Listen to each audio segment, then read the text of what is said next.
Bonjour à tous. Alors la lecture du moment aujourd'hui, c'est Brice Couturier, 1979, le grand basculement du monde. Cette année-là est celle de toutes les surprises et de toutes les ruptures.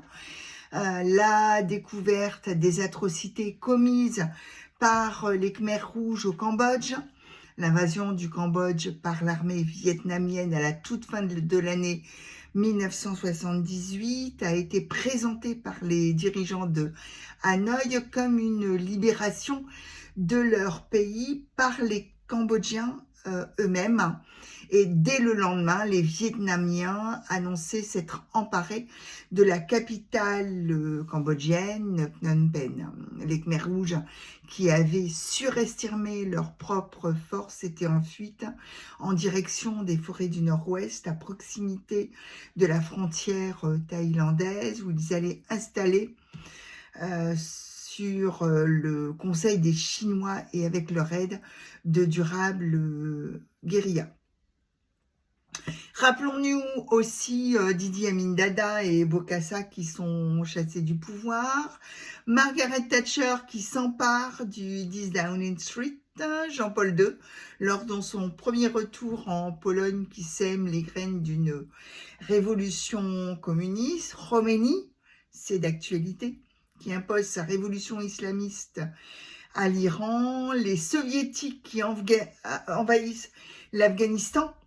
Le monde avait retenu son souffle lors du conflit frontalier entre la Chine et l'URSS de 1969 et celui-ci avait duré 5 mois, 79, causant environ 50 000 morts.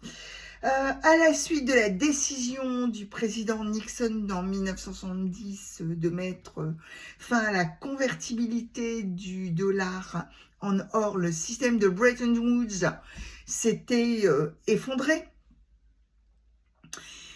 Donc ainsi, l'éditorialiste du Monde constatait un décrochage inquiétant entre une classe politique qui n'en finissait pas de se quereller, décidément c'est pas terminé, de se diviser, et une société civile qui commençait à se détacher de ce qu'elle percevait de plus en plus comme un théâtre d'ombre. 1979, rien n'a changé. On pourrait penser que ces lignes ont été écrites en 2026, tellement elles sont encore d'actualité. L'histoire, c'est un éternel recommencement. À bientôt pour d'autres lectures.